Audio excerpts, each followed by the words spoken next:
Boa noite, pessoal. Bem-vindos a mais uma live literária. Por favor, me avisem se estão me escutando bem. Eu vou escrever aqui o título da obra que nós vamos trabalhar. Eu estou com o ventilador ligado, então se porventura estiver fazendo muito barulho, me avisem que eu desligo. Deixa eu só escrever aqui o nome do livro. Para deixar. Obrigado, Ângela. Ouvindo bem? Todo mundo me ouvindo bem então, né? Ok. Bem-vindos a mais uma live literária. Nós hoje vamos trabalhar um livro. É um livro que eu gosto muito. Inclusive tem uma excelente... Eu gosto também, uma excelente filmagem dessa obra recente. Imagino que seja dos anos 2000. Tá? Não está escutando o áudio, Cláudia? Vê se não é aí no seu computador, porque todo mundo está dizendo que está tudo ok. Veja se está tudo ok aí para você também. Esperar só mais gente confirmar se está tudo bem, se é um problema aqui, se é um problema aí. Muito bem. O livro que nós vamos trabalhar, eu estou com essa edição de bolso, da Best Bolso. Tá? Tem várias edições em português, não é a única. Uma boa edição e deu origem a um filme recente, que eu estava dizendo para vocês, justamente um filme dos anos 2000, por aí, eu não me lembro bem, que eu gosto muito, inclusive com muito bons atores e muito fiel à obra em alguma medida, tá? Com o mesmo título, chama-se Fim de Caso, efetivamente. O diretor, se não me engano, é Neil Jordan, tá? Que é um diretor americano, enfim, procurem, vocês vão encontrar aí uma muito boa referência. Esse livro, vocês veem aqui, eu fiz um montão de seleção de textos, de trechos. Eu não vou ler todos para vocês, eu não quero também gastar o tempo muito praticamente um marcador em cada página, mas sério, praticamente. Mas eu não vou ler tudo para vocês. Eu selecionei, né, basicamente assim, dois temas que para mim são interessantes neste livro e que eu gostaria de valorizá-los, né, na nossa conversa, que é o tema do ciúme por um lado e o tema do amor por outro. Tá? É uma história que carrega algumas questões muito interessantes, vale muito a pena. Eu vou apresentar para vocês, né, rapidamente o Graham Greene, para que vocês tenham um pouco uma ideia de quem é este autor e onde que entra na história desse autor a obra, né, o Fim de Caso. Vale lembrar só uma coisa, um outro detalhe, é que... Não, esquece, eu ia falar uma outra coisa, mas vamos seguir em frente. Bom, o Graham Greene, ele é um escritor inglês. Ele nasceu no ano de 1904, no dia 2 de outubro de 1904, nasceu na Inglaterra, evidentemente. Seus pais, eles eram alemães. E ele foi o quarto de 6 filhos desse casal, que se instalou na Inglaterra e lá permaneceu, viveram o resto da vida na Inglaterra. E o Graham Greene, ele logo cedo se envolveu, tão logo pôde, né, se envolveu na formação universitária com História. Ele se formou em Oxford em História, mas ele nunca trabalhou como historiador. Ele trabalhou, logo depois que ele se formou, trabalhou como jornalista no jornal The Times, inglês, um trabalho no qual ele permaneceu praticamente toda a sua vida. Tá? O Graham Greene morreu no dia 3 de abril de 1991, morreu na Suíça. Ele era portador de transtorno bipolar, e tem, né, uma fala do Graham Greene para sua esposa, com quem, na verdade, ele viveu muito poucos anos, mas nunca se divorciou dela. Eles se casaram em 1926 e se separaram em 1947, nunca se divorciaram formalmente. E o Greene passou a vida inteira num relacionamento com essa sua esposa, mas eu estava dizendo isso porque... sim, uma das falas do Graham Greene, a sua esposa, pouco antes dele vir a falecer, era que ele se dava conta de que aquela doença que ele carregava, em alguma medida, era algo que ele, nas palavras dele, era a matéria do homem que ele era, né? Então ele não conseguia dissociar, né, o seu transtorno da experiência de ser homem tal como ele vivia, tá? Esse é um dado importante, vocês vão entender por quê, para aqueles que são psicólogos, e eu lembro que essa live literária, apesar de não ser exclusivamente voltada para psicólogos, tem como alvo mais importante, efetivamente, os meus colegas de profissão. Eu estava dizendo isso, olha só, estou perdendo, eu vou numa coisa e acabo me perdendo aqui no que eu ia dizer. Estava querendo dizer que essa história, né, de ele ser um bipolar ajuda a entender um aspecto, né, da vida, da biografia do Graham Greene, que para quem é psicólogo dos que estão aqui, certamente vão identificar muito rapidamente. Mas eu dizia antes, e é bom retomar isso aqui porque isso é muito importante para mim, que a função das lives literárias é fundamentalmente para que ajude, sobretudo aos meus colegas psicólogos, na formação do imaginário, na atualização cultural, para que em alguma medida, na prática clínica dos colegas psicólogos, terapeutas, psicanalistas, se tenha um pouco mais de ideia do que é o sofrimento humano nas suas mais diversas matizes de apresentação. E certamente isso aqui ajuda a gente a escutar, isso refina, né, a nossa escuta, refina a nossa atenção, refina sobretudo a forma como a gente entende o sofrimento dos nossos clientes. Mas, não custa lembrar, vou repetir isso sempre para vocês, porque sempre tem pessoas novas chegando no canal, no meu perfil. A ideia também, né, das lives literárias tem uma função para aqueles que não são psicólogos. Haja vista que a leitura e a formação do próprio imaginário certamente é um recurso muito importante para que cada um dos que estão aqui encontre formas de viver, né, de experimentar os próprios sofrimentos, e encontre sobretudo uma das 1001 maneiras de a gente enfrentar a própria dor e enfrentar o próprio sofrimento, tá bom? Então tudo isso para dizer, né, para vocês que o Graham Greene, ele era um bipolar, ele era portador de transtorno bipolar, e essa, né, característica que ele mesmo valorizou como matéria da definição do homem que ele era, se faz presente, né, como em vários sintomas que ao longo da vida o Greene apresentou. Um desses sintomas era justamente a dificuldade que o Graham Greene tinha de permanecer no mesmo lugar. Desde muito cedo ele começou as suas viagens que ele empreendeu por praticamente toda a sua vida, e viagens pelo mundo inteiro. Viagens que ele fazia, na verdade, como jornalista do The Times, sempre para cobrir algum evento, alguma guerra ou coisa do gênero. O Greene também, durante a Segunda Guerra Mundial, ele, exatamente por conta das suas viagens e do seu trabalho, do seu ofício como jornalista, ele foi recrutado para o Serviço Secreto Britânico, e desde então, de 1940, se eu não me engano, 1944 ou 1945, não tenho bem certo a data precisa, até o final da sua vida, ele foi um informante do Serviço Secreto Britânico, até o ano de 1991, quando ele vem a falecer. Isso também é algo que marca uma característica importante da obra do Graham Greene e, sobretudo, da sua biografia, e que tem que ver também, né, com essa história a que eu me referia há pouco, dizendo, né, que esse traço de personalidade do Graham Greene é significativo e importante para a gente entender a figura do Greene.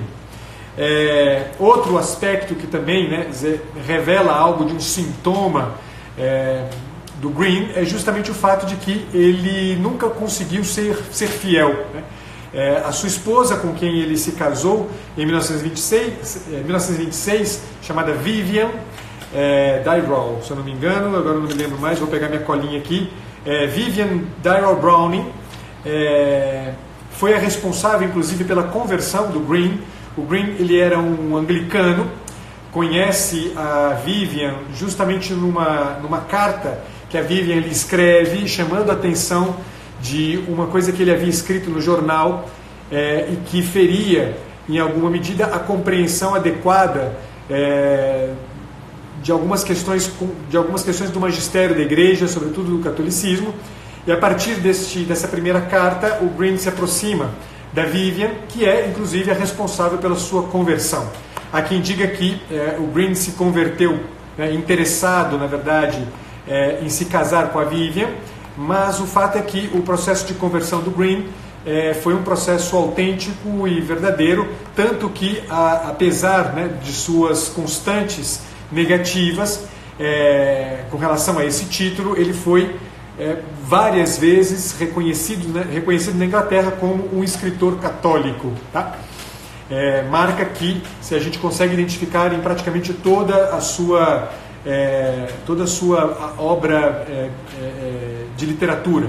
Ele escreveu mais de 60 livros, escreveu peças de teatro, escreveu livros infantis, e nesse conjunto inteiro de obras que ele escreveu, há a presença muito evidente de questões próprias, efetivamente, da sua pertença ao catolicismo.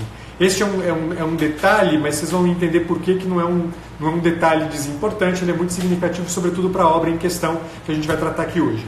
Mas eu dizia para vocês que o Green nunca foi fiel à sua esposa.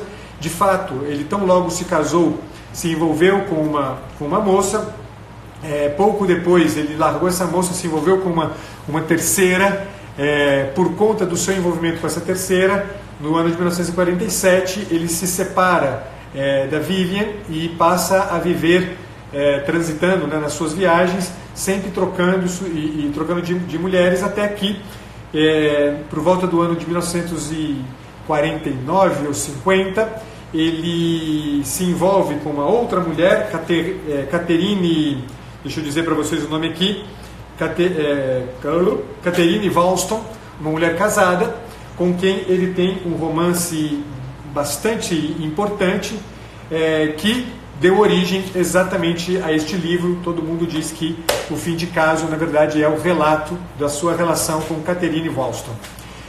Com a Vivian, o Graham Greene teve 2 filhos, Lucy e Francis, e, enfim, acho que é isso. O último detalhe importante aqui é que ele morreu de leucemia. Tá? Então, só para vocês terem aqui um pouco o panorama geral da vida do Greene, que ajuda a gente a entender a obra. Tá? Vocês vão entender por que tudo isso que eu apresentei agora para vocês é significativo e ajuda a nossa compreensão desse texto. Eu disse para vocês que o livro traz uma quantidade bastante grande de temas interessantes. Ele certamente gira em torno do problema da traição, o problema, sobretudo, do ciúme e do amor, de forma que, para quem é colega de profissão aqui, certamente vai entender já de cara o quanto este é um tema significativo. Eu tenho hoje, entre os meus clientes, uma quantidade bastante grande, significativa de homens e de mulheres que experimentam na vida, seja o problema do ciúme, de um ciúme doentio, seja o problema da traição, seja o problema justamente de um relacionamento marcado por uma incompreensão propriamente dita da experiência de amor, que tem muito que ver com essa imaturidade com a qual a gente hoje vem falando e vivendo, experimentando o que é o amor efetivamente. De forma que os temas que estão aqui, de que estão recheados este livro, certamente vão ser de interesse de muitos de nós aqui, seja profissionalmente falando, seja porque tantos de vocês que aqui estão já passaram por alguma dessas experiências a que eu acabei de me referir. O livro é dividido em 5 partes, tá?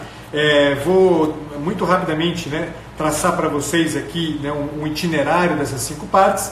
A primeira parte começa, na verdade, o narrador do livro é um escritor chamado Maurice Bendrix. Ele é quem faz, ele é o personagem que está o tempo inteiro descrevendo o que está acontecendo, e ele efetivamente é o amante dos outros 2 personagens importantes da obra, que são Henry e Sarah Miles. Tá? Sarah Miles é a amante ou melhor, o Bendrix é o amante de Sarah Miles, e então essa primeira parte do livro conta justamente, é uma narrativa feita posteriormente ao evento que encerra o livro propriamente dito. Então o Bendrix começa a narrar tudo o que havia acontecido desde o princípio, como ele, tendo encontrado o Henry numa determinada altura da sua vida, conversam sobre a Sarah Miles e a preocupação do Henry acerca de uma impressão de que talvez a Sarah o estivesse traindo, quando na verdade a Sarah ou estava traindo de fato, era com o próprio Bendrix, que naquele momento era o confidente do Henry. A primeira parte, portanto, desenrola justamente a partir da trama, né? A vida por conta justamente dessa preocupação do Henry, e o Henry então resolve contratar um detetive secreto para vigiar a Sarah. Só que ele tem vergonha de fazê-lo e pede para o Bendrix contactar o detetive. Então aqui começa, né, toda a trama, e o Bendrix de fato faz isso, entra em contato com o Sr. Savage, que é o detetive secreto, que envolve nessa história também um auxiliar chamado, vai aparecer aqui na segunda parte, só para eu pegar, acho que é Patrick, agora não me engano, não, é Parkes, tá? Um auxiliar do Savage, que assume o caso e vai levar à frente, inclusive envolvendo o filho do Parkes, enfim. Você tem toda uma história que aparece a partir da segunda parte. Então a primeira parte é todo esse contexto, né? O contexto justamente, né, da descoberta, da impressão, na verdade, né, do Henry de que a Sarah o estava traindo, e o envolvimento do Bendrix justamente com essa trama preparada, né, costurada pelo Henry. Bom, eu quero ler uma parte importante aqui, vocês vão entender por que ela é importante. É um trecho minúsculo, né? São 3 linhas apenas, logo no primeiro capítulo, na primeiríssima página do livro, que fala uma característica muito importante do Bendrix.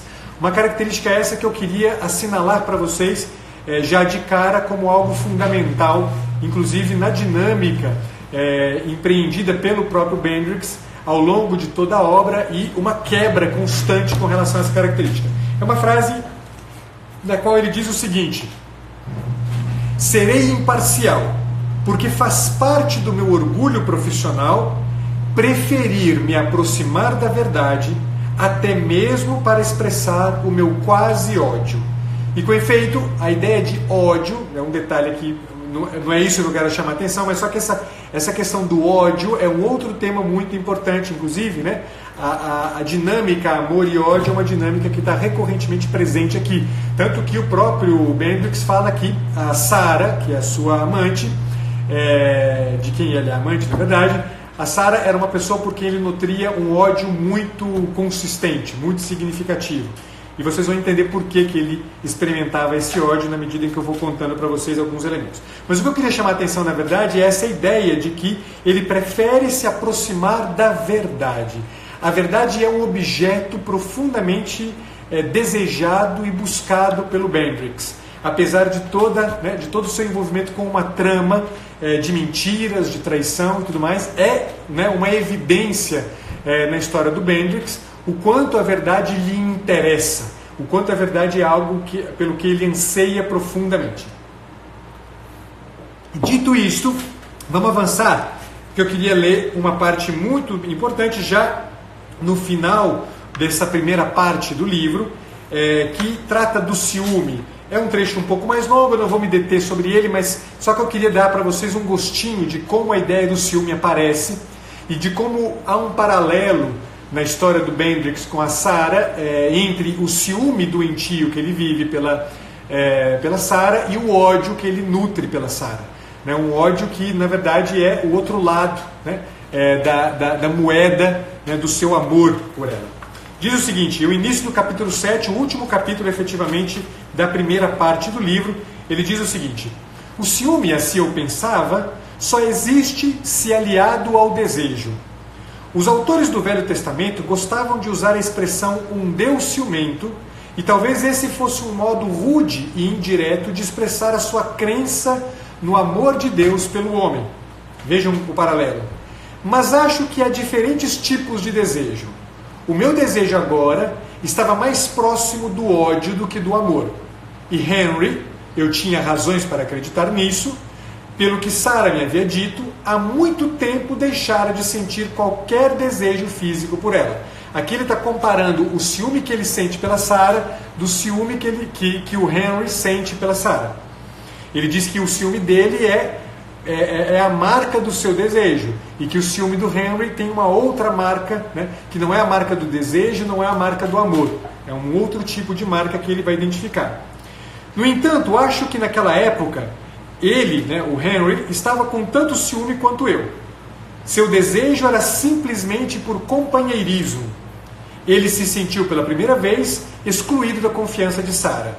Estava preocupado e desesperado, não sabia o que estava acontecendo nem o que iria acontecer. Vivia em um estado de terrível insegurança. Nesse sentido, sua situação era pior do que a minha. Eu tinha a segurança de não possuir nada. Não podia ter nada além do que já havia perdido, enquanto ele tinha a presença dela à mesa, o som de seus passos na escada, o abrir e fechar de portas, o beijo no rosto. Duvido que houvesse muito mais do que isso agora, mas esse pouco significa muito para um homem faminto. E talvez o que lhe agravasse as coisas fosse já ter sentido uma segurança que eu nunca havia tido. Vejam que a comparação que ele faz é que o ciúme que o Henry sente é um ciúme baseado no desejo de um companheirismo que ele havia perdido, enquanto ele, Bendrix, não havia perdido nada, porque nada ele havia possuído, além de mera e simplesmente um corpo, né? Então temos aqui uma coisa interessante para ajudar a gente a perceber algo da dinâmica que nasce na gente quando a gente está falando de um ciúme, sobretudo um ciúme doentio como aquele que ele nutria pela Sarah. Era só um detalhe, não quero tratar mais do que isso.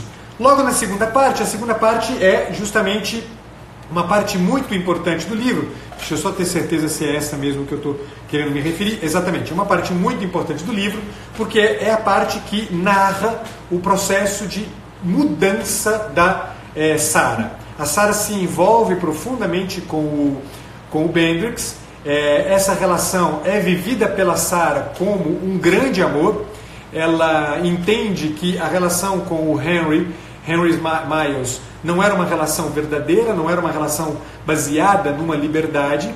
Ela se envolve com o Bendrix numa perspectiva de fato de adesão completa, total e irrestrita ao Bendrix, enquanto que o Bendrix, por sua vez, né, não entende as coisas com a mesma medida. Ele entende a coisa, né, toda numa medida justamente de prazer e mera e simplesmente, né, de satisfação de seus desejos. Então toda a segunda parte narra essa história de um envolvimento cada vez mais profundo entre Sarah e Bendrix e Maurice. Só que os eventos do livro são eventos que se passam durante a Segunda Guerra Mundial. E acontece então o evento que vira, né, transforma a vida da Sarah completamente do avesso, que é o dia em que, num encontro que eles faziam, sempre no mesmo lugar, num hotel, se eu não estou enganado, a cidade é bombardeada e o hotel é bombardeado também, e nesse bombardeio os dois estão lá, né, numa noite de amor, e eles são atingidos, tá? A Sarah se levanta num determinado momento e quando ela volta, ela retorna, o Bendrix está sob escombros e ela tem a certeza de que ele morreu, tá? Um pouco antes disso tem um diálogozinho pequenininho que eu vou ler para vocês, porque é importante e significativo para entender a mudança que começa a ocorrer com a Sarah. O diálogo diz o seguinte, capítulo 5 da segunda parte. Eu vou pegar do início aqui, tá? São 5 linhas, 7 linhas.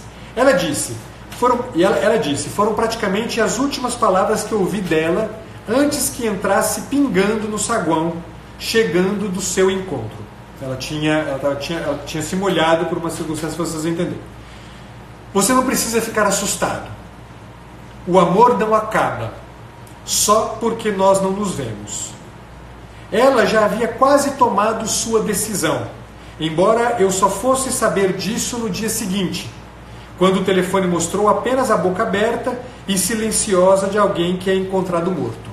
Ela disse, meu querido, as pessoas continuam amando a Deus durante toda a vida sem vê-lo, não é? E ele respondeu, esse não é o nosso tipo de amor. E ela disse então, eu às vezes não acredito que exista algum outro tipo. Então isso aqui é o início do capítulo 5 e, né, já ajuda a gente a perceber o que vai acontecer na sequência. Bom, diz para vocês que a Sarah encontra o corpo de Bendrix sob os escombros, ela fica desesperada, inclusive, né, deixa eu terminar de ler, depois eu vou dizer uma coisa que pode ser interessante depois né, no filme, quando vocês assistirem, é um filme que é um detalhe muito significativo. Ela retorna, né, esse trecho, estamos falando da perspectiva do Bendrix.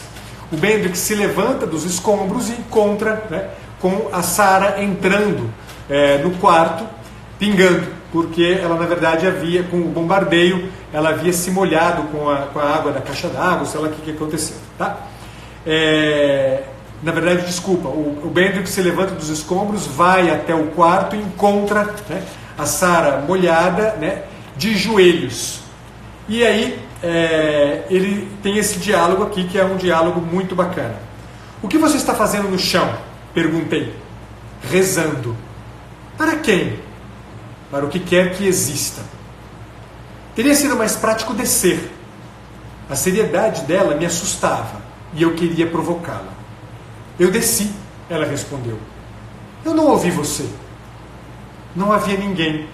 Eu não pude ver você até que vi seu braço estendido por baixo da porta. Pensei que você estivesse morto. Você podia ter tentado me tirar de lá. Eu tentei, mas não consegui levantar a porta. Havia espaço para me mover. A porta não me mantinha preso. Eu teria acordado. Eu não entendo. Eu sabia com certeza que você estava morto. Então, não havia muito pelo que rezar. Havia? Eu zombei. Exceto por um milagre. Quando se está muito desamparada, ela disse, pode-se rezar por um milagre.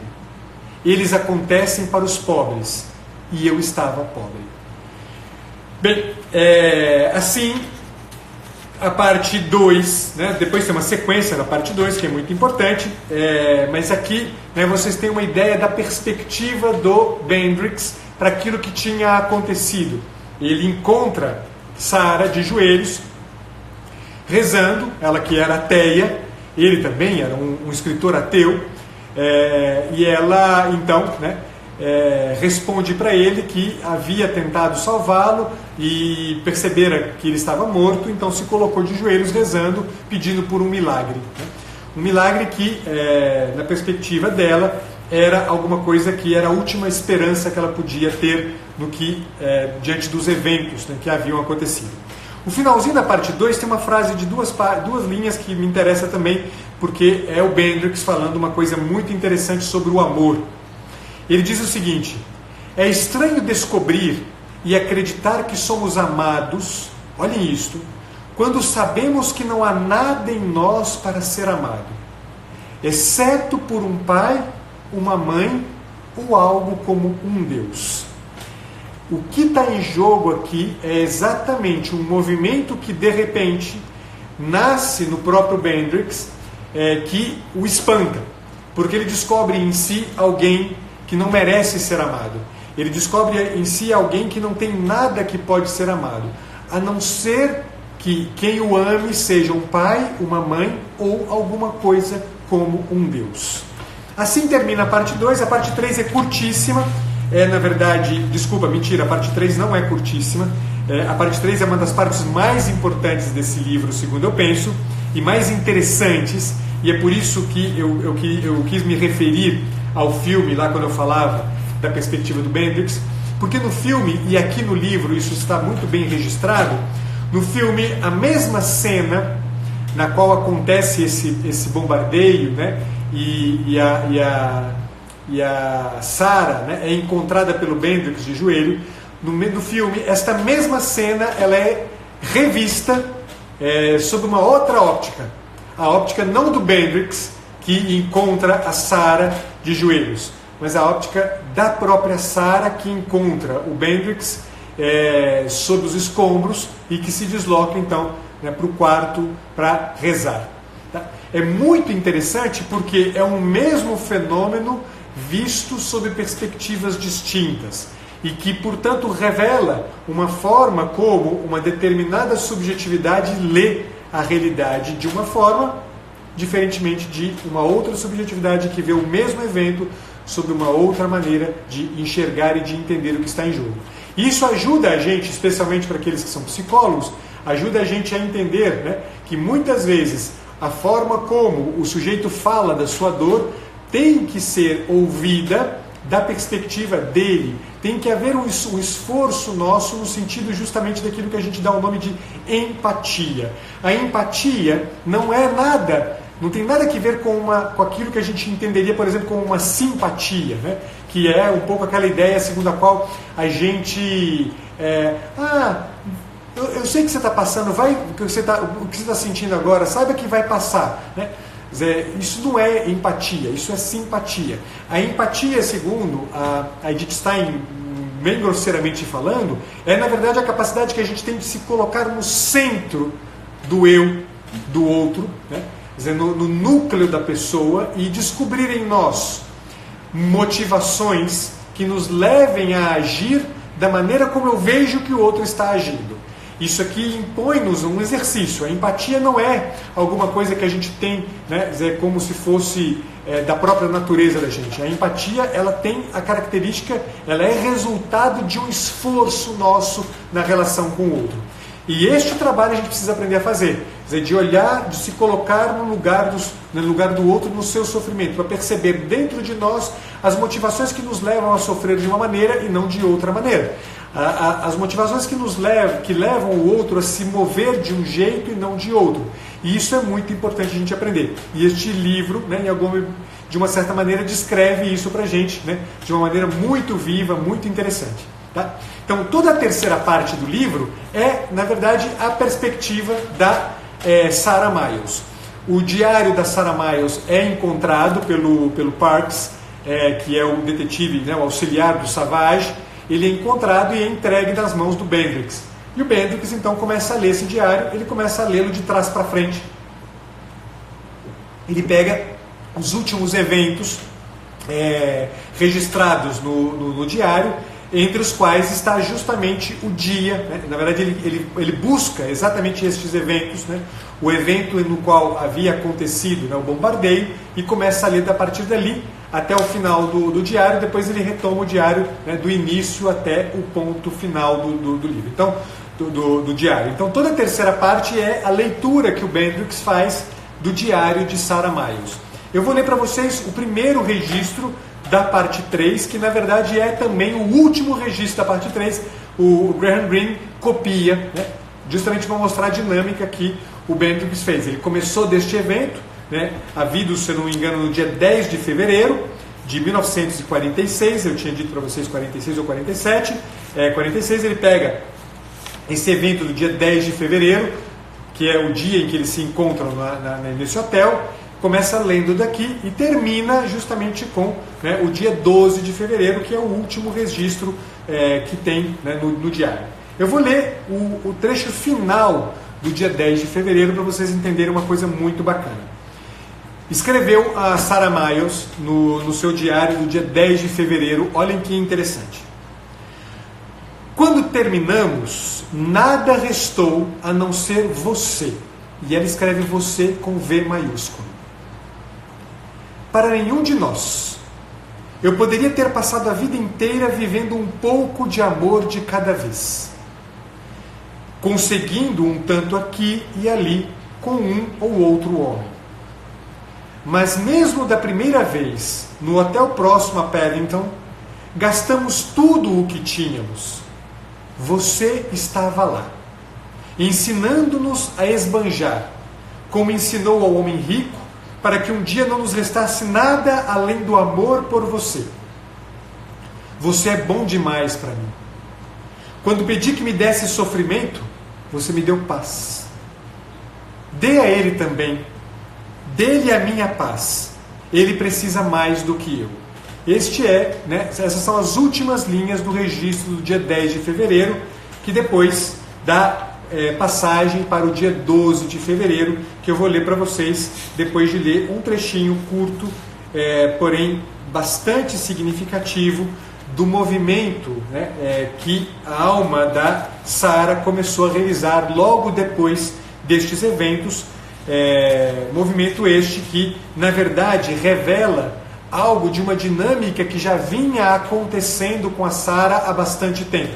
Porque eu disse para vocês, o Bendrix leu até o último dia 12 de fevereiro, era o último registro. Terminada essa leitura, ele avançou para o início de diário, início esse que era o dia 17 de junho de 1944. Ou seja, 2 anos antes, a Sarah Bendrix, a Sarah Miles, já havia começado um movimento a partir de um encontro que ela havia feito com um casal em Londres. Ela começou a fazer um movimento que iria culminar naquele gesto de desamparo, de pobreza, que a levou a se ajoelhar no dia em que ela viu o Bendrix morto. E neste dia 17 de junho, ela descreve o seguinte, é um trecho um pouco mais longo, mas que eu acho interessante para a gente entender o tema do amor, a que eu me referia como um dos elementos interessantes da gente observar nessa obra, tá? Ciúme, traição, amor, né? Amor por um homem, amor por Deus. Vejam que bacana essa coisa que ela escreve aqui. Mas, querido Deus, o que vou fazer com esse desejo de amar? Por que escrevo querido Deus? Ele não é querido, não para mim. Lembrem-se que ela era ateia. Se ele existe, então foi ele quem colocou na minha cabeça a ideia dessa promessa, a promessa de ser amada, de amar e de ser amada. E eu o odeio, com O maiúsculo, eu odeio a Deus por isso. A todo momento o trem passava por uma igreja de pedra cinzenta ou por um pub. O deserto está cheio de pubs e de igrejas. E várias lojas, homens andando de bicicleta, grama e vacas, chaminés de fábrica. Você os vê através da areia como peixes dentro d'água, num tanque.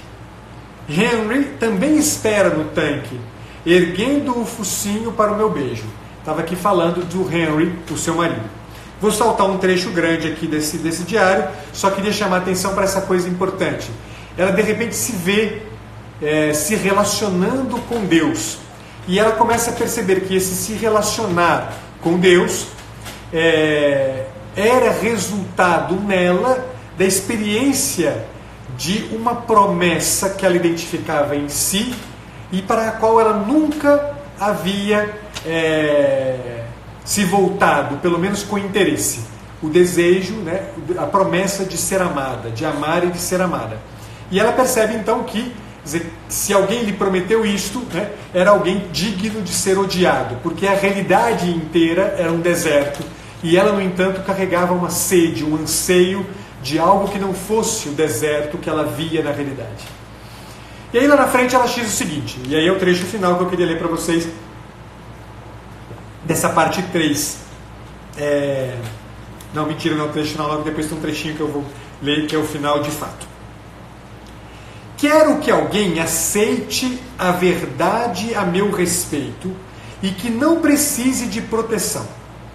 Se sou uma cadela e uma impostora, será que não existe ninguém que possa amar uma cadela e uma impostora?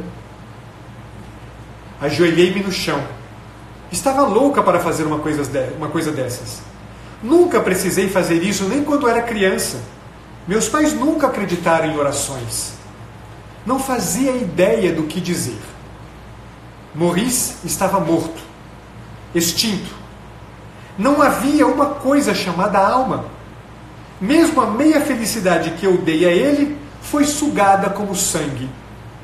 Ele nunca mais teria a chance de ser feliz. Com ninguém, eu pensei. Alguém poderia tê-lo amado e tê-lo feito mais feliz do que fui capaz. Mas agora ele não teria essa chance. Ajoelhei-me, pus a cabeça na cama e desejei que pudesse ter fé. Querido Deus, eu disse. Por que, querido? Por que, querido? Faça-me ter fé. Não consigo acreditar. faça-me acreditar. Sou uma cadela e uma impostora e me odeio. Não consigo dar um jeito em mim mesma. Faça-me acreditar. Fechei os olhos, apertando-os muito. Enfiei as unhas nas palmas das mãos, até não sentir mais nada além da dor. E disse: vou ter fé. Faça com que ele esteja vivo e vou ter fé. Dê-lhe uma chance. Deixe-o ser feliz. Faça isso e eu acreditarei. Mas não foi o suficiente. Acreditar não dói. Então eu disse: eu o amo e farei qualquer coisa se você fizer com que ele esteja vivo. Eu disse bem devagar: vou desistir dele para sempre. Deixe apenas que esteja vivo e que tenha uma chance. E apertei as mãos até sentir a pele rasgar. E disse: as pessoas podem amar sem se ver, não é? Elas amam você a vida inteira sem vê-lo. E então ele apareceu na porta e estava vivo. E eu pensei: agora começa a agonia de ficar sem ele. E desejei que estivesse morto outra vez sob aquela porta. Povo, é isto aqui o ponto que para mim certamente interessa que a gente seja capaz de entender. Quer dizer, duas coisas importantes.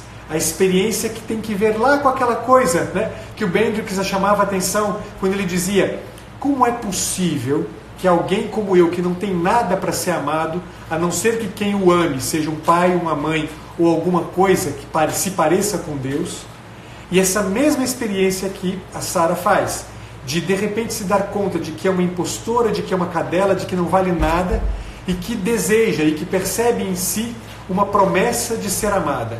Percebe em si um desejo que nasce de uma promessa de ser amada. Uma promessa essa que ela leva às últimas consequências como uma doação, um sacrifício pela vida do outro. O outro a quem ela diz: eu te amo, não mais porque ela se deita com ele. Ela diz: eu te amo porque ela fala: eu preciso que você esteja vivo. Para mim é importante que você esteja vivo. Que você exista é bom. São estas falas que estão subentendidas nessa descrição que a Sara faz dos eventos ocorridos naquele dia trágico, naquela tarde trágica, na qual Bendrix havia morrido e ela se colocou como uma mendiga, como uma desamparada, como uma pobre completa, pedindo pela vida do homem que ela amava. Pedindo pela vida do homem que ela amava, com a disposição de um sacrifício de amor levado até o ponto de, por ele, pelo bem-querer que ela tinha por ele, abandoná-lo, deixá-lo. E assumir o sacrifício e a agonia de uma distância que, no fim das contas, tem todas as consequências que a gente vai ver aqui. Vejam quanta coisa significativa só nesse breve trecho. Pessoal, só a leitura dessa terceira parte já daria aqui pra gente uma longa conversa entre nós. Eu vou caminhando para o final aqui, porque eu já estou vendo que faltam 15 minutos. E vou só terminar o relato aqui. A parte 4 é uma parte curtíssima, são 2 capítulos muito curtinhos, que na verdade conta o conjunto de tentativas do Bendrix logo depois do ocorrido. Ele por muito tempo tenta entrar em contato com a Sara Miles, seja por telefone, fingindo ser outra pessoa, se passando por outra pessoa por telefone. Ele nunca consegue isso aqui. E a parte 2 termina com a notícia que o Bendrix recebe da boca do Henry Miles de que a Sara havia falecido. E assim abre-se o caminho para a parte 5. Ó, pessoal, para quem... Agora que eu já fiz o spoiler, eu devia ter avisado lá no início, possui spoilers. As lives literárias sempre tem spoilers, então paciência, não tem problema. Tá? Então a parte 5 agora é uma parte muito impressionante. E aqui vale uma pausa dramática para eu acender um cigarro.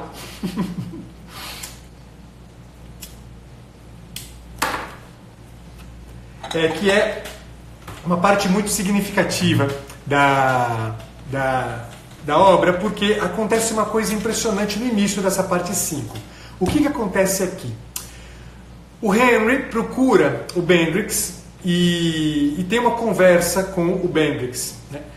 Vale dizer aqui que numa determinada altura da obra, o Henry descobre que o Bendrix era o amante de Sarah Miles, e mesmo assim ele não rompe as relações com o Bendrix, tá? E a parte de 5 começa justamente com os dois conversando. Ele fala da morte, né, fala como ocorreu a morte, fala, né, de como ele ficara espantado com um pedido de Sarah pouco antes de morrer no leito. Sarah pede que Henry chame um padre, e o Henry fica espantado com isso, porque afinal de contas a Sarah nunca havia mostrado nada que se parecesse com uma experiência católica. O Henry fica bastante incomodado com isto, né? E na verdade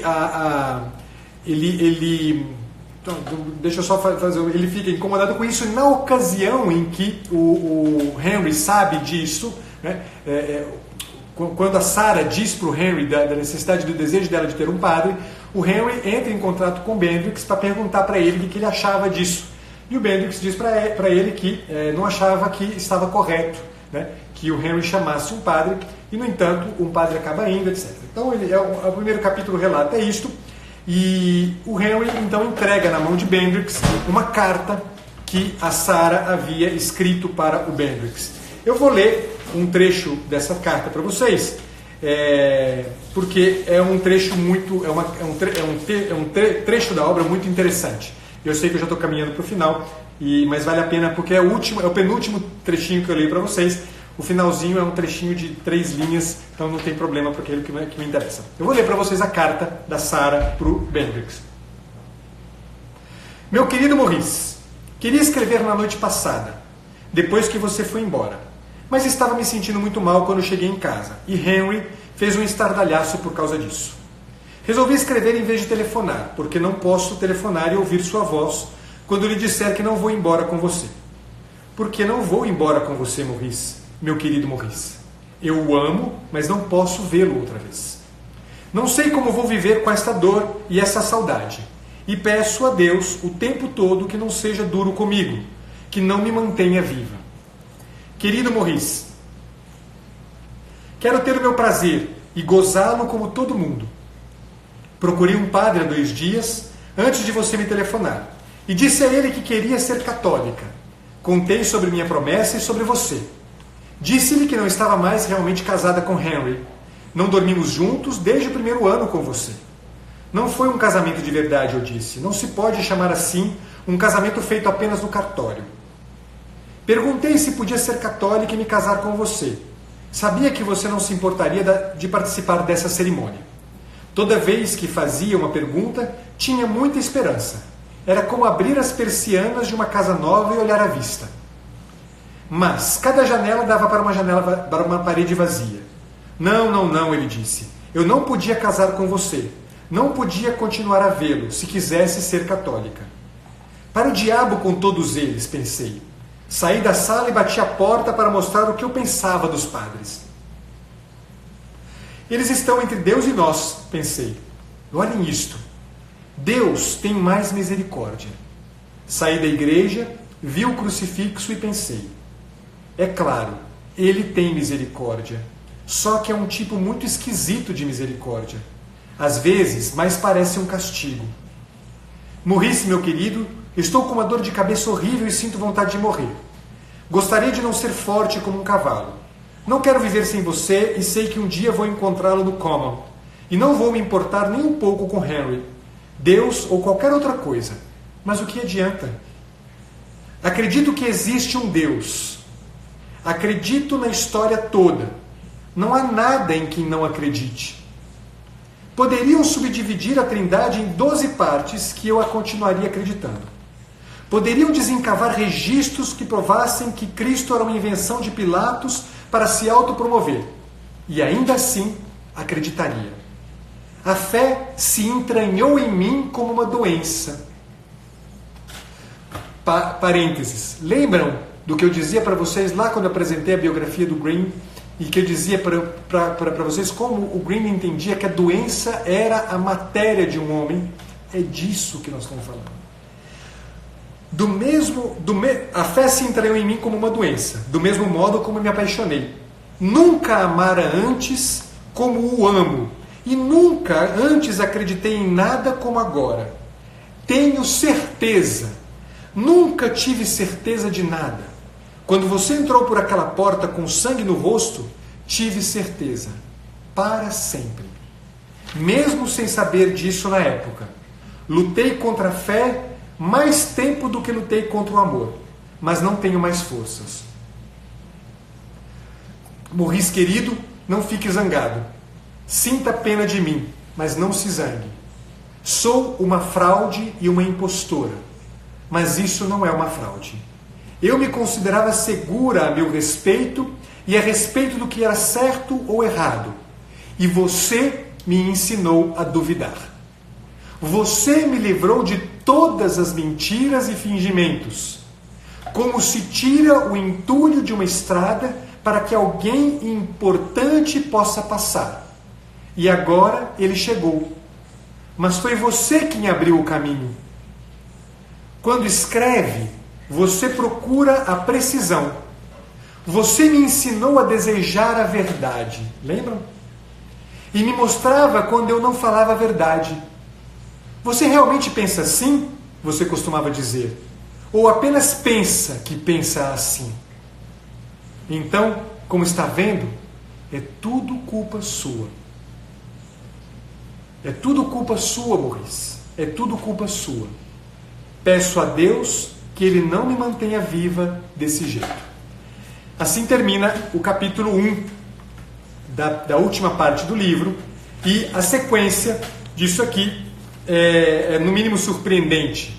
Porque a conversa entre Maurice e Henry, depois da morte de Sarah, é uma conversa que chega ao ponto em que Henry convida Bendrix para morar na casa dele.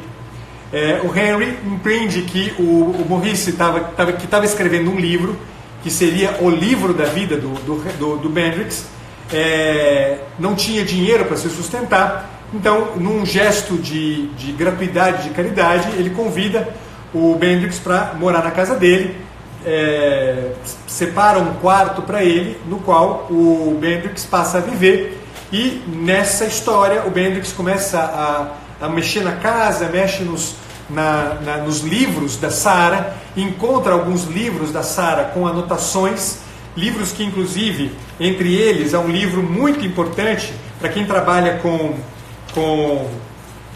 homeschooling. Tem um livro que é mencionado aqui, agora só para me lembrar, de uma autora que é muito usada, autora de literatura que é muito usada por aqueles que fazem homeschooling. Aqui em casa a gente já leu várias obras dessa autora, e eu vou tentar lembrar aqui, vou tentar encontrar, desculpa pessoal, porque é um livro interessante no qual ele encontra algumas anotações da Sarah, anotações estas nas quais fica evidente uma dinâmica da Sarah de muito tempo, no qual ela vai se envolvendo aos poucos com esta relação com Deus. Uma relação com Deus que é levada até as vias daquele gesto final e derradeiro dela, né, de desamparo, de pobreza absoluta, no qual ela pede o milagre. Né? Um movimento como este que levou-a, inclusive, depois justamente a pedir, né, a conversão ao catolicismo. Não é a Segur, não, é a Beatrix Potters, tá? Que tem um conjunto muito grande de livrinhos infantis muito bacanas, uma autora inglesa também, católica, e que tem livros muito interessantes sobre um coelhinho, inclusive, Vale muito a pena para quem tem crianças pequenas em casa. É uma autora cuja leitura é bem interessante. Bom, vai nessa sequência, essas investigações do Bendrix acerca da Sarah vão se tornando objeto da sua obra, a obra final da homeschooling que eu estava falando, tá? A obra final, a última obra, grande obra do Bendrix. Depois a gente não sabe se ele continua escrevendo, mas a obra final dele, que inclusive o capítulo 7 é o relato do Bendrix acerca dessa obra. E o livro termina, últimas palavras minhas, último trecho que eu leio para vocês, falando da posição do Bendrix. O Bendrix, todo este tempo, na sua relação com a Sarah, e sobretudo na medida em que ele vai investigando a vida e a conversão da Sarah, ele vai o tempo inteiro sendo questionado, Aquele amor a que ele se referia quando ele dizia que como é possível alguém amar, alguém como eu que não tem nada para ser amado. Pedro Coelho, obrigado, Fê, exatamente. Como é possível alguém ser amado, alguém como eu que não tem nada para ser amado, a não ser por um pai, por uma mãe ou por algo parecido com Deus? Ele começa a perceber dentro de si um movimento que pede dele a mesma posição de desamparo, a mesma posição de pobreza, a mesma posição de curvar-se diante da realidade, de curvar-se diante de um amor absolutamente inexplicável, como era aquele da Sarah, e que era na verdade um amor que era nada mais nada menos do que um sinal de um amor muito maior. Tanto é verdade que a Sarah eleva o seu amor até as consequências mais absurdas do amor, que é exatamente essa, de que eu dou a vida pelo bem do outro, eu entrego a minha vida pelo bem do outro, eu entrego a minha vida pela felicidade, portanto pela realização completa do outro. Ele que já vinha experimentando em alguma medida este amor, ele passa a se questionar, ele passa a viver isso aqui como um drama, o seu drama pessoal. E vejam as últimas palavras do Bendrix. Escrevi no começo deste livro que esta era uma história de ódio. Este livro era o livro que o Bendrix escrevia. E andando ali, ao lado de Henry, então o último capítulo é uma conversa entre o Henry e o Bendrix. Os dois estão caminhando na rua e conversando sobre a Sarah. E andando ali ao lado de Henry, para tomar um copo de cerveja habitual, encontrei a única oração que parecia de acordo com o humor do inverno. Ó Deus, você já fez o bastante. Já me privou do bastante. Estou cansado e velho demais para aprender a amar. Deixe-me em paz, para sempre. Últimas palavras do livro e minhas últimas palavras. O livro se chama, está escrito aí, fixado, o livro se chama Fim de Caso. Ele deu origem a um filme chamado Fim de Caso, bastante fiel à obra do Graham Greene. Várias das obras do Graham Greene, no fim das contas, foram filmadas, se transformaram em filmes, várias, se não me engano, umas 10 das mais de 60 obras que o Greene escreveu. O Fim de Caso certamente foi o último livro que foi filmado no cinema moderno, e é certamente um livro muito interessante, diante de tudo que eu apresentei para vocês. Fica aqui uma dica interessante, dizendo, a dinâmica do amor é a dinâmica de uma decisão. Para que haja o trânsito do ciúme, aquele ciúme doentio, para um ciúme que tem as características daquele ciúme do Deus do Velho Testamento a que se referia o Bendrix lá no iniciozinho do livro, ou seja, o ciúme aquele Deus ciumento que ama, que escolhe, que decide por. Para que haja esse trânsito do ciúme doentio, da posse, do ter para si, é preciso haver uma decisão. Bendrix decidiu por pedir que o deixe em paz, para sempre. Povo, nós temos na vida da gente uma de duas posições. Ou a gente aceita ser amado, aceita ser profundamente amado, ou a gente decide ficar no ponto em que nos encontramos. O ponto, na verdade, de uma constante espera por algo que Se não for a nossa decisão, nunca nos alcançará conscientemente. Despeço-me nos 10 últimos segundos. Fiquem com Deus. Até a próxima live nessa semana. Tchau!